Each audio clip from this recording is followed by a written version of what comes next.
지금 여러분은 이 사순절 이제 5주차를 맞이하셨는데요. 여러분의 그 마음과 그 중심이 더 주님과 가까워지고 있습니까? 예.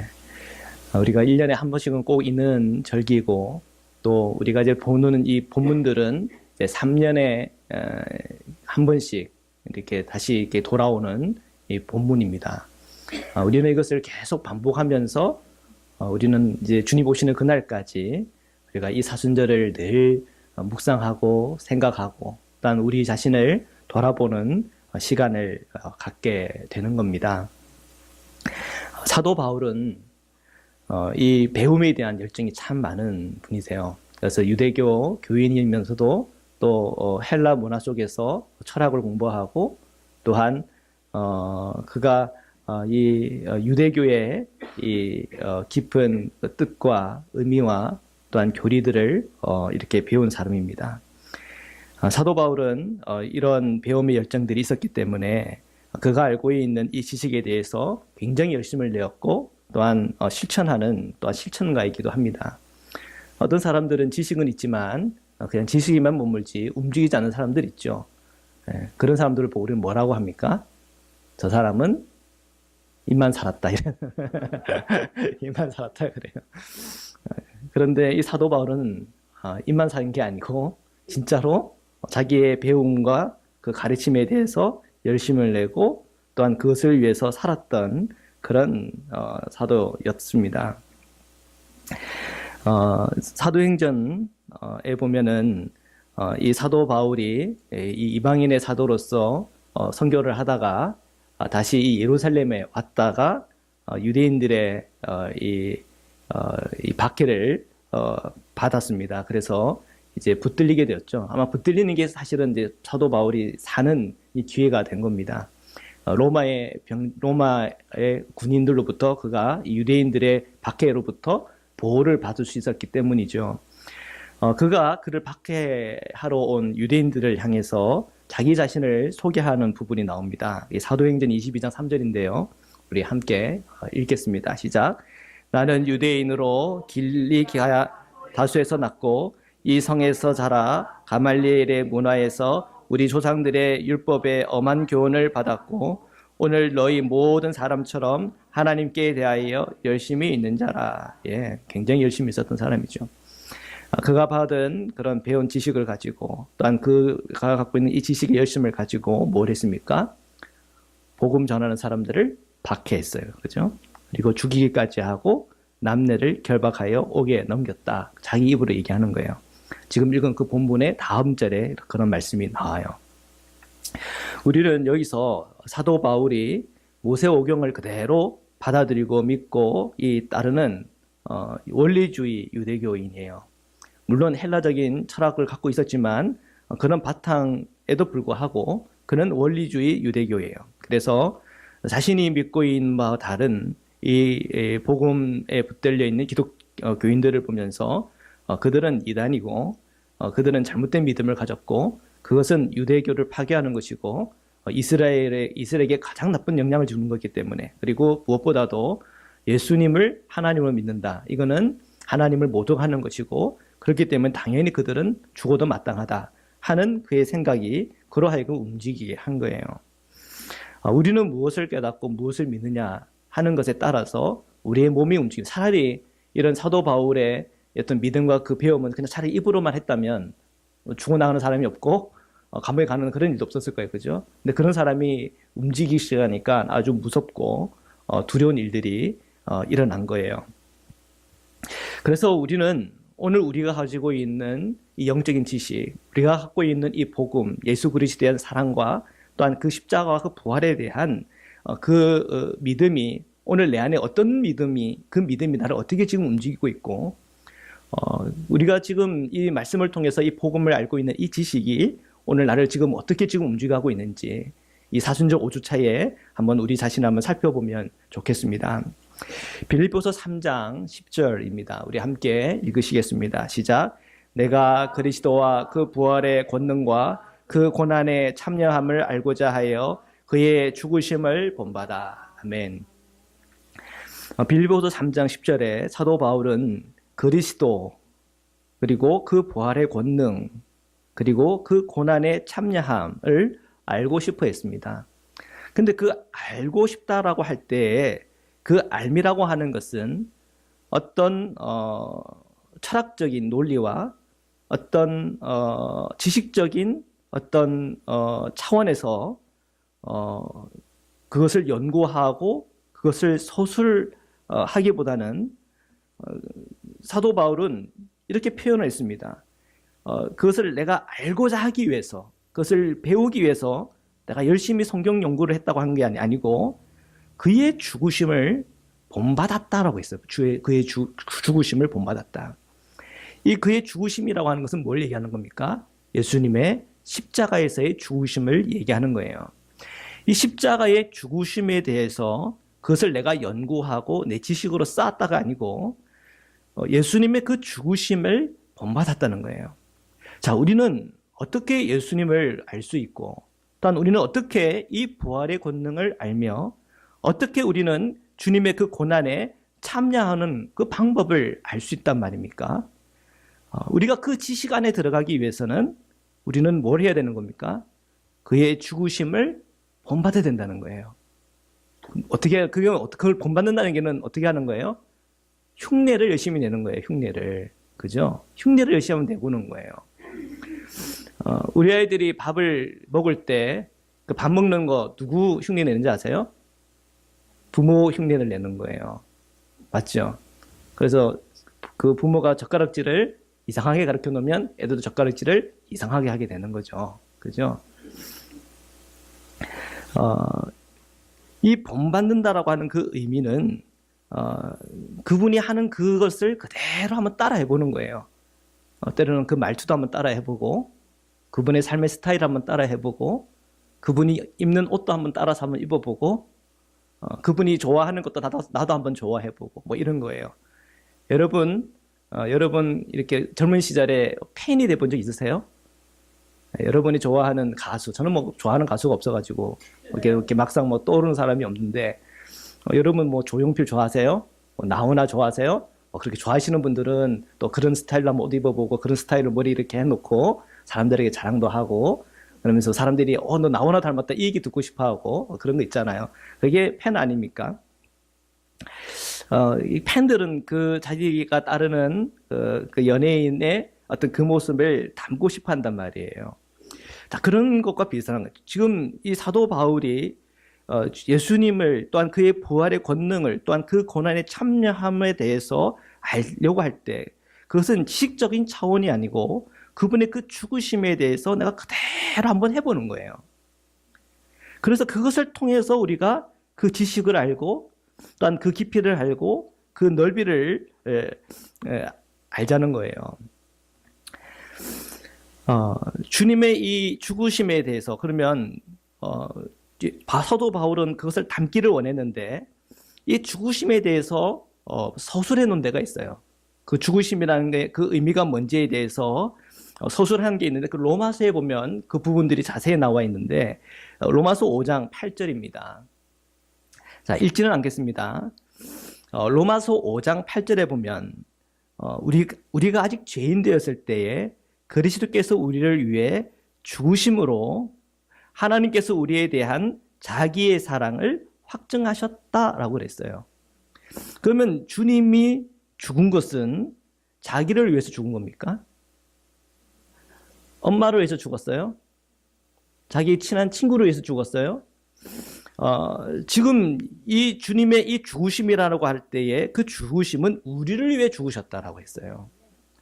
그러니까 이 죽으심이라고 할 때에 예수님 자신을 위해서가 아니고 주님 말고 다른 모든 사람들, 거기에는 오늘 이 자리에 앉아 계신 우리 성도님들까지 포함해서 우리 주님의 그 죽으심은 그런 의미가 있었다는 거예요. 근데 그 죽으심에 대해서 이야기를 하기를 우리가 의로와서 주님께서 우리를 보호하기 위해 죽은 게 아니고 우리가 우리가 어떤 존재였다고요? 죄인이었다고 하는 우리의 죄인의 이 상태인 우리를 위해서 죽었다는 거예요. 어떻게 사람이 죄인을 위해서 죽을 수가 있죠? 그러니까 이 주님의 이 사랑의 그 깊이와 넓이와 그 은혜에 대해서는 우리가 정말 표현할 길이 없는 거예요. 그래서 이 로마서 5장 8절에는 우리에 대한 이 자기의 이 사랑을 확정했다. 그러니까 주님의 그 죽으심은 사랑이다. 이 얘기예요. 주님의 죽으심은 사랑이다. 자, 그럼 우리가 본받으면 어떻게 되는 거죠? 우리도 사랑해야 되는 거예요. 사랑. 그죠? 자, 우리가 그의 죽으심이라고 우리가 본받을 때 그것이 아주 희미한 거였다면, 그것이 선명하지 않았다면, 우리가 예수님의 그 죽으심의 의미를 살펴보면 우리가 무엇을 닮아야 할지가 보인다는 거예요. 아, 사랑이구나. 주님의 죽으심은 사랑이에요. 내 좋은 사람들, 나와 친한 사람들, 내가 사랑하는 사람들일 뿐만 아니라 내가 믿고 싫고 죄에 완전히 붙들린 사람들까지를 다 포괄하는 사랑이라는 거예요. 자, 로마서 5장 10절인데요. 읽지는 않겠습니다. 눈으로 이렇게 보십시오. 그 아들의 죽으심으로 말미암아 어떻게 됐다고 그랬어요? 하나님과 화목하게 되었다.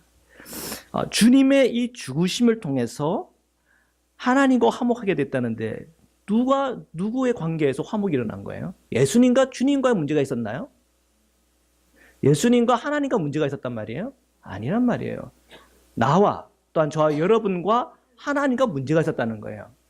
근데 그 문제를 화목하게 해주기 위해서 주님이 그 십자가에서 죽으셨다는 거예요. 자, 그러면 주님은 화목을 위해서 죽으셨어요. 그러면 우리는 그 주님의 죽으심을 본받는다고 하는 것은 무엇을 위해서 우리가 살아라고 하는 거예요? 화목을 위해서 살아라는 거예요. 이 화목이라고 하는 것은 무엇입니까? 샬롬, 네, peace, 네, 평화.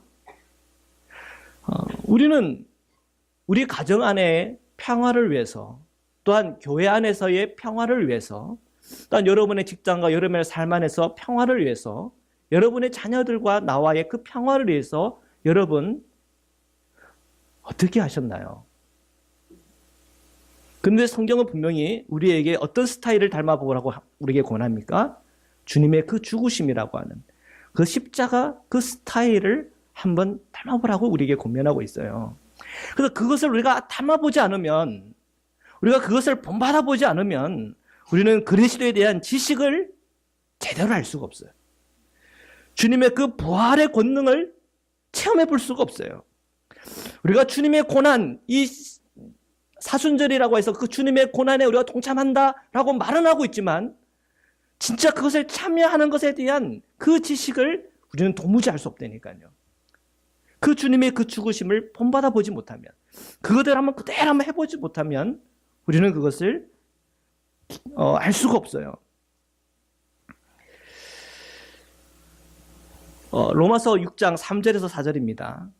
자, 눈으로는 성경 구절을 읽고요. 한번 들어보십시오. 성도들이 세례를 받을 때 주님과 함께 세례를 받는데 그것은 곧 그의 죽으심과 합하여 세례를 받는 것이다 라고 그랬어요. 우리가 세례를 받는 것과 뭐가 관련이 있어요? 주님의 죽으심과 관련이 있다는 거예요. 그의 죽으심과 합하여 세례를 받았다. 자, 우리 여기 앉아 계신 분 다 보니까 다 세례교인이에요. 세례를 안 받으신 분이 한 분도 안 계세요, 여기서는. 그죠? 100% 세례 받으신 분만 계시는데요. 우리가 지금 세례를 받은 게 그 의미가 뭐예요? 그 주님의 그 죽으심과 뭐 하다고요? 합한 거다라고 하는 거예요. 여러분 세례교인이죠? 아멘. 세례교인으로 산다는 그 의미는 무엇입니까?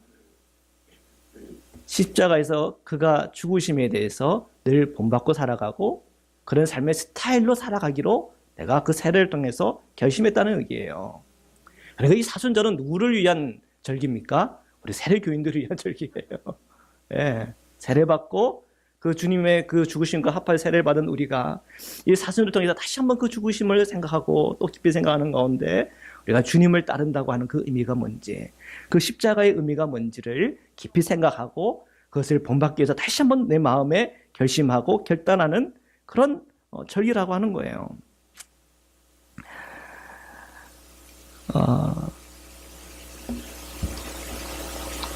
우리는 이 주님의 이 죽으심이라고 하는, 또한 이 주님의 그 십자라고 하는 그 영적인 그 깊이를 우리가 계속 깨닫고 일단 그 깊은 곳으로 들어가야 되는데 이것을 제가 조금 좀 유식한 말로 바꿔보면 내면화하는 거예요.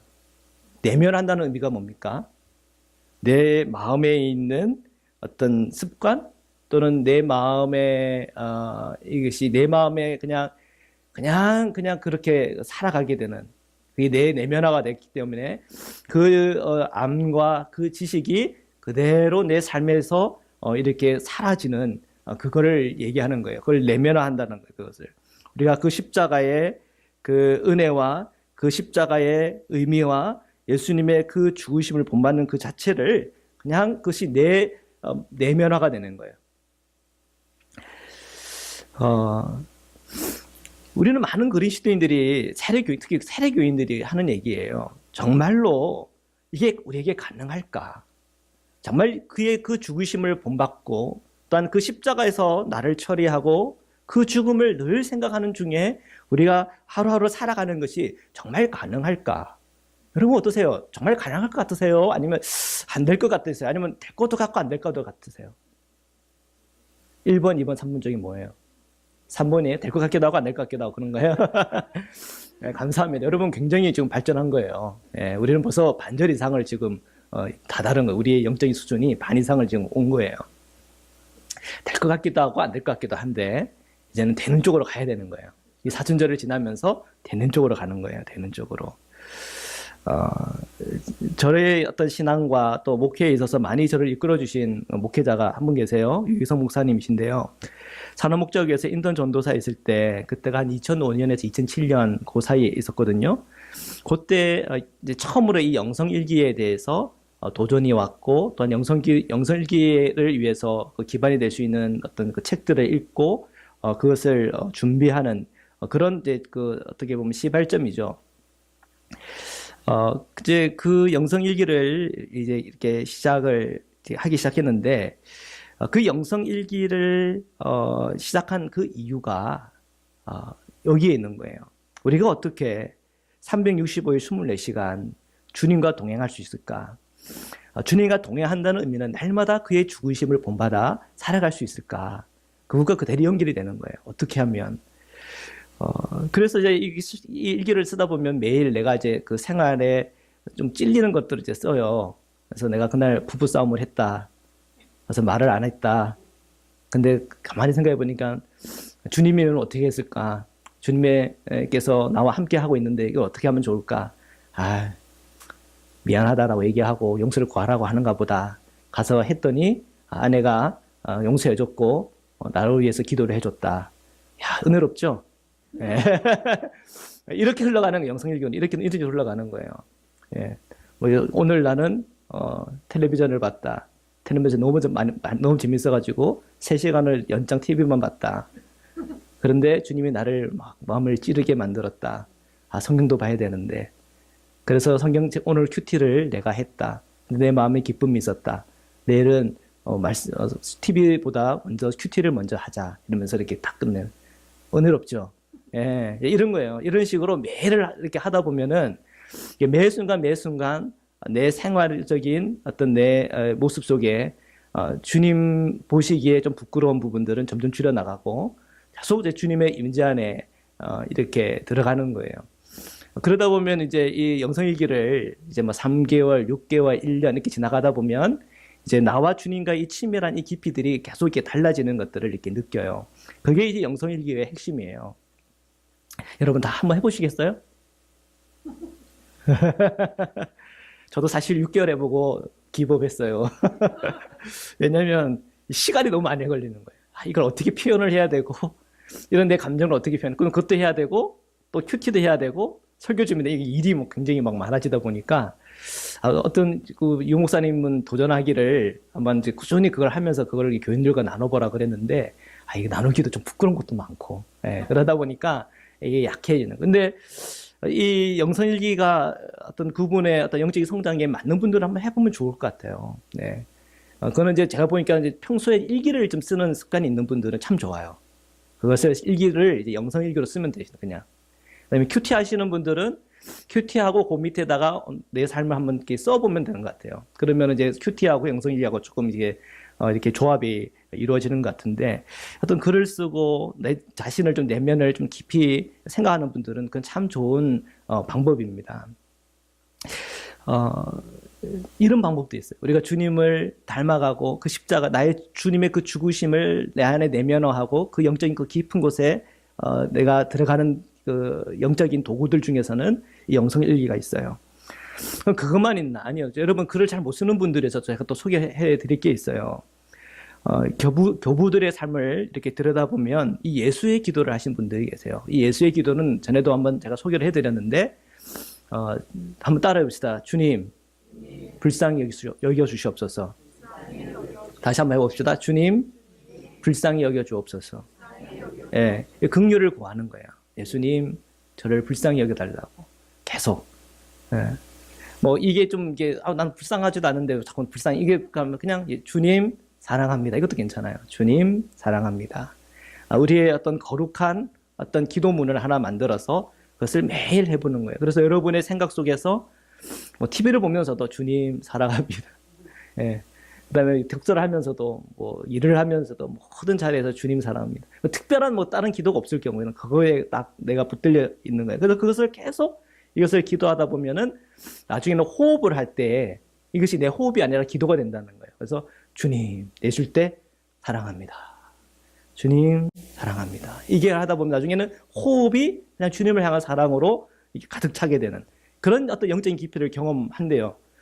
저도 이것도 좀 이렇게 흉내 내보려고 한번 해봤는데 될 때도 있고, 그래서 평소에 이렇게 그냥 이렇게 평범하게 있을 때 가끔 이 기도가 생각나서 이렇게 해볼 때가 있어요. 그러면 좋아요.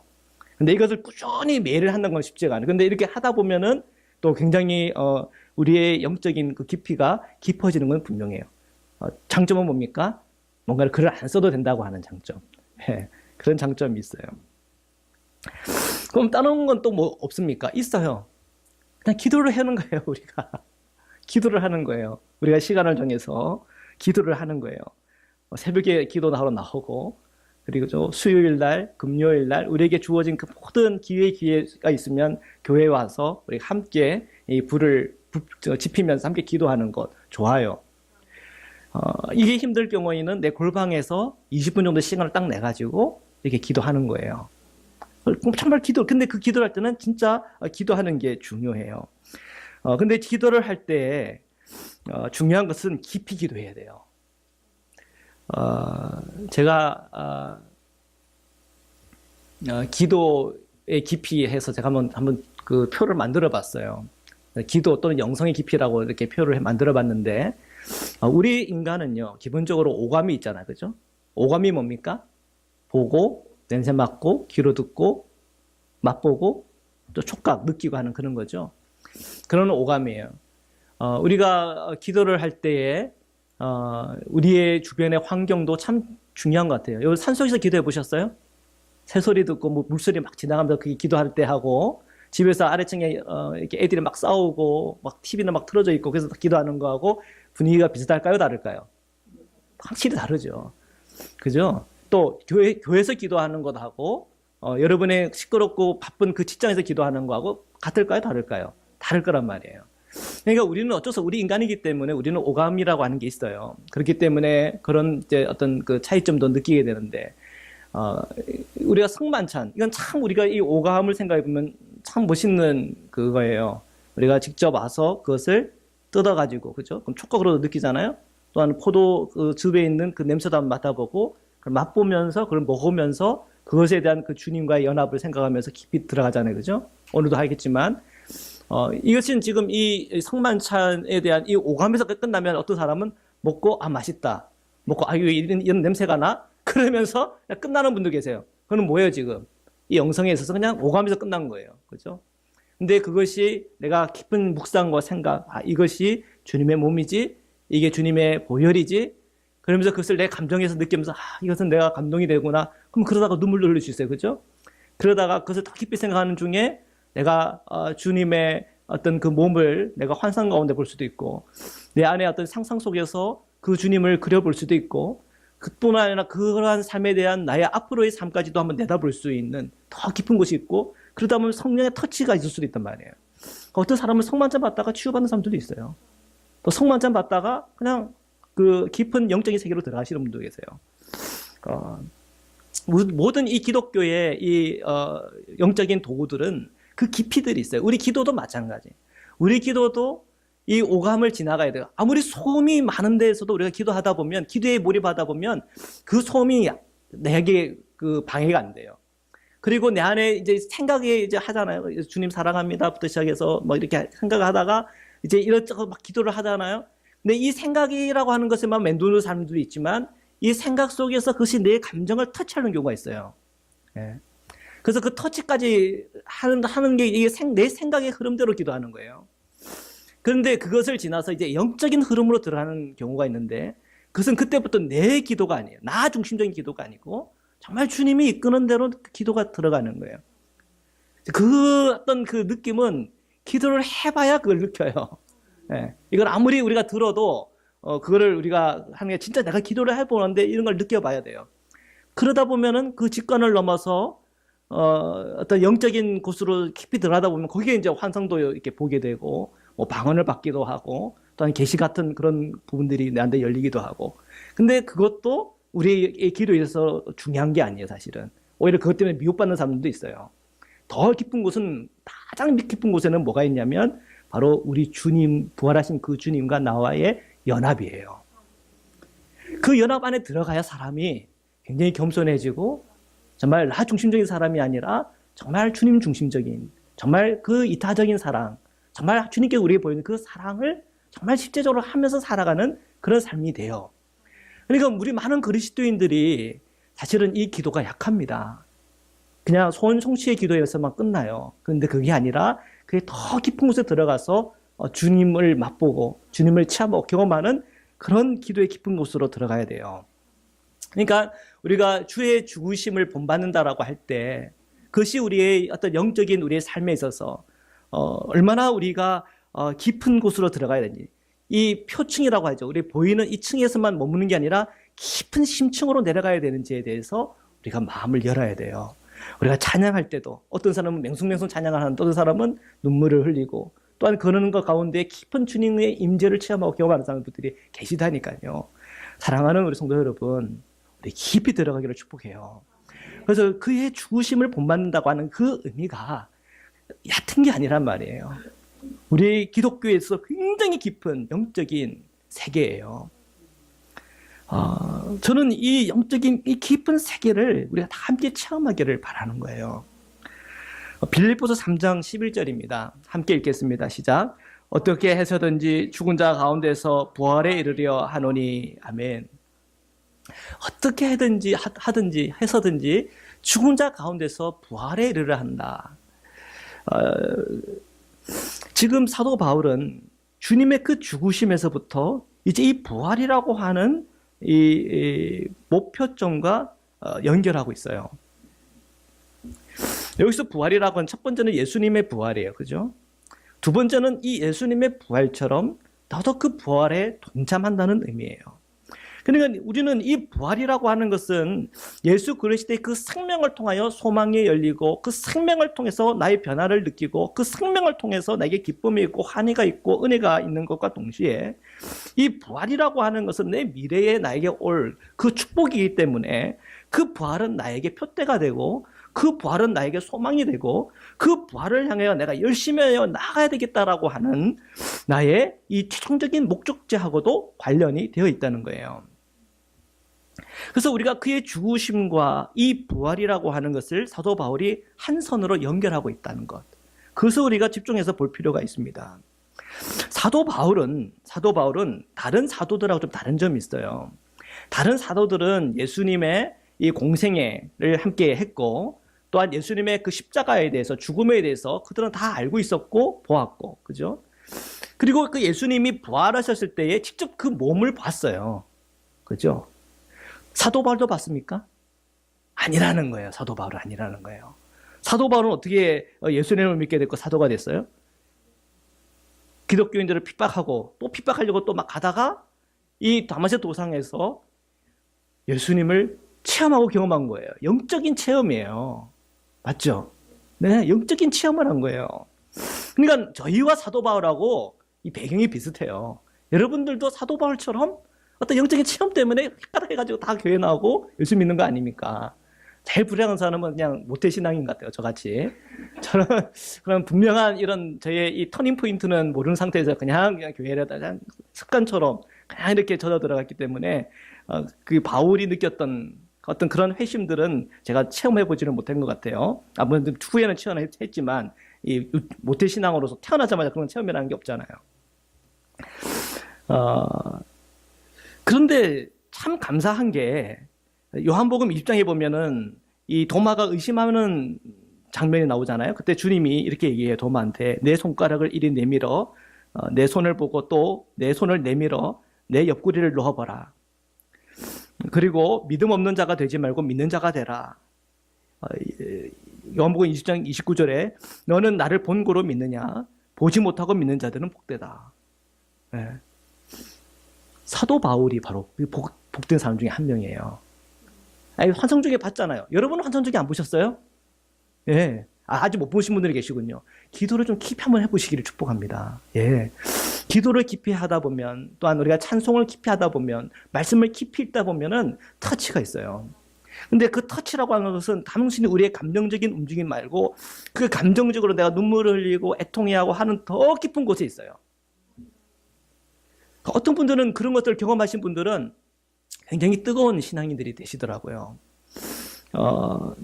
저는 옛날에도 항상 간증하는 거지만 제 트레이드 마크가 된 것 같아요. 사도 바울 한번 담메색 도상에서 만난 예수님처럼 저는 몽산포에서 예수님을 만났잖아요. 그죠? 예. 그건 저는 제 일생일대의 터닝 포인트예요. 한 10,000명 넘는 대학생들이 그 몽산포에 모여가지고 함께 찬양하고 기도하고 그리고 김중건 목사님 오셔가지고 백문일답으로 막 선포할 때 여러분 이 대한민국의 주는 누구십니까? 예수 그리스도. 여러분 왜 공부해야 됩니까? 예수 그리스도. 나 이것만 하다가 그냥 눈물이 터지고 그냥 회개가 터지고 그래서 내가 이러면 안 되겠다 그래가지고 저기 그 해변가 가가지고 계속 기도하는데 환상이 열리면서 예수님이 그 십자가를 가지고 막 지고 올라가시면서 그 피가 한 방울 떨어질 때마다 내 죄가 막 사해지고 속죄되어지는 그것을 제가 환상으로 봤다니까요. 네. 그 체험 속에서 제가 막 뒤집어졌던 게 주님이 나의 죄를 보여주는데 그때까지 내가 그렇게 죄인일까라고 생각했던 내가 정말 어린 시절부터 정말 이 20살 이 대학생이 되기까지의 그 모든 것 속에 있었던 죄들을 그냥 그 파노라마가 막 지나가는 것처럼 이게 보는데 그냥 압도돼가지고 막 흠뻑 울었던 그런 기억이 있다니까요. 저는 그때 그 기억을 잊어버리지 못해요. 사도 바울도 그가 체험한 영적인 체험이에요. 여러분들 중에서는 그런 영적인 체험을 하면서 지금 여기까지 오신 분들 계실 거예요. 그때 한번 생각해 보세요. 저는 우리 모든 성도님들이 그 은혜를 다 맛보아 알기를 축복합니다. 예, 말씀을 읽다가도 찬양을 부르다가도 기도하는 중에 성만찬을 받는 중에 주님의 그 터치가 내 감정을 지나서 내 깊은 내면 안에 그 영적인 그 내 어떤 생명을 탁 건드리는 그런 역사가 있기를 축복해요. 예. 사도 바울은 그런 체험 속에서 자기는 자기 눈으로 부활하신 예수님을 보지 못했지만 그 환상 가운데 살아계신 예수님이 바로 부활하신 주님이라고 내가 믿고 그 주님과 함께 동행하면서 자기에게 주어진 그 사명에 대해서 보게 된 거예요. 그래서 그는 그렇게 얘기하는 거예요. 이 부활에 대해서 내가 최종적으로 내가 마지막 때에 내가 주어지는 정말 주님께서 부활하신 것처럼 나도 그 부활의 생명을 얻게 되는 바로 그 최종적인 그 그림과 그 환상과 그 은혜와 그 어떤 마지막에 그 어떤 구원의 모습을 보는 중에 그는 그렇게 고백을 해요. 12절입니다. 함께 읽겠습니다. 시작. 내가 이미 얻었다 함도 아니요 온전히 이루었다 함도 아니라 오직 내가 그리스도 예수께 잡힌 바 된 그것을 잡으려고 달려가노라. 아멘. 이거를요 제가 공동번역을 한번 읽어봅시다. 공동번역입니다. 읽겠습니다. 시작. 나는 이 희망을 이미 이루었다는 것도 아니고 또 이미 완전한 사람이 되었다는 것도 아닙니다. 다만 나는 그것을 붙들려고 다름질 칠 뿐입니다. 그리스도 예수께서 나를 붙드신 목적이 바로 이것입니다. 자, 사도 바울이 뭐라고 얘기하고 있는 거예요? 이 부활에 대한 그것은 소망이잖아요. 지금 내게 이루어졌습니까? 그리고 내가 지금 내가 완전한 사람입니까? 그 부활에 대한 그 부활하신 예수님의 그 몸처럼 그런 완전한 그런 완전체입니까? 그는 그렇지 않다라고 얘기를 하는 거예요. 그러면서 자신은 나는 그 부활의 그 생명을 향해서 주님처럼 그 부활의 몸을 입고 주님처럼 그 부활의 생명을 체험하고 경험하는 사람, 그것을 완전한 그 경험을 위해서 나는 오늘도 달려갑니다. 나는 그것을 붙들기, 주님께서 나를 부르시고 나를 이게 은혜를 주신 것은 바로 그 이유 때문에 나를 이렇게 부르셨고 나를 붙드신 겁니다. 사도 바울은 그렇게 고백을 하는 거예요.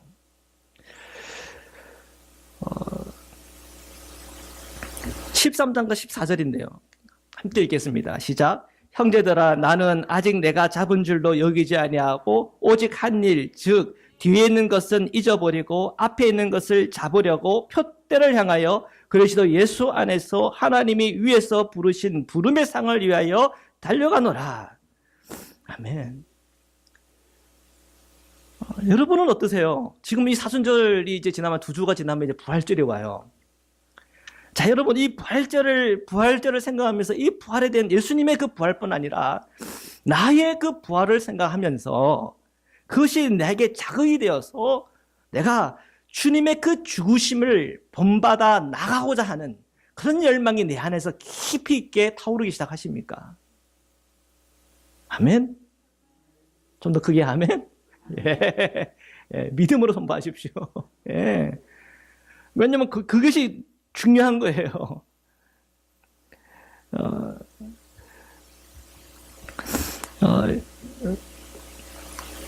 우리가 신학적으로 얘기해서 죄송해요. 우리가 믿음으로 구원을 받았다. 아멘이에요. 이미 우리는 구원받았고 이미 우리는 부활의 생명이 내게 있고 이미 나에겐 이 천국이 내게 주어졌다. 아멘이에요. 네.